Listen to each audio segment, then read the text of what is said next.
गांव के दो नौजवान बेहतर रोजगार की तलाश में किसी बड़े शहर की तरफ निकल पड़े। काफी फासला तय करने के बाद वो कुछ ससताने को एक दरख्त के पास बैठ गए। इन्हें बैठे हुए कुछ ही देर गुजरी थी कि एक अजनबी उनके पास आया और बैठने की इजाजत मांगी तो दोनों ने दे दी। बातों ही बातों में इस अजनबी ने कहा, गुर्बत का मारा हूँ और रोजगार की तलाश में निकला हूँ। इन दोनों ने भी ऐसा ही कहा। फिर वो तीनों मिलकर अनजान रास्ते की तरफ चल पड़े। जब थक गए तो आराम करने के लिए लेट गए। अचानक उनकी नजर चमकती हुई ईंटों पर पड़ी। करीब जाकर देखा तो वो सोने की ईंटें थीं। बहुत खुश हुए। एक ने कहा, भूख लगी है, कुछ खा लें, फिर उनको तकसीम करते हैं। अजनबी बोला, मैं जाकर ले आता हूँ। ये कहकर चल पड़ा। उसके जाने के बाद दोनों की नीयत में खोट आ गया।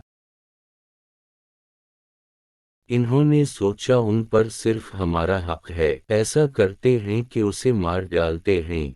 न रहेगा बांस न बजेगी बांसुरी। दोनों इस बात पर मुत्तफिक हो गए और उसका इंतजार करने लगे। इधर वो अजनबी जंगल से निकलकर एक कस्बे में गया और वहां से खाना लिया। उसी दौरान इसके जहन में ख्याल आया कि अगर इस खाने में जहर मिला कर दोनों को मार डालूं तो वो सोने की ईंटें सिर्फ मेरी हो जाएंगी, जो मैं बीच कर सुकून से जिंदगी गुजारूंगा। ये सोचकर उसने खाने में जहर मिला दिया। अजनबी खाना लेकर जूं ही इन नौजवानों के पास पहुंचा तो इन्होंने उसे गला दबा कर मार दिया। फिर भूख से बेहाल दोनों नौजवानों ने जल्दी जल्दी खाना खाया। इसके बाद दोनों खुशी से सरशार ईंटें उठाने झुके ही थे कि जहर ने अपना असर दिखाया। चंद ही लम्हों में वो दोनों भी जहर के असर से हलाक हो गए और वो सोने की ईंटें यूं ही चमकती रह गईं। उसी लिए कहते हैं, लालच बुरी बला है। सोने की ईंटों की लालच ने तीनों की जान ले ली।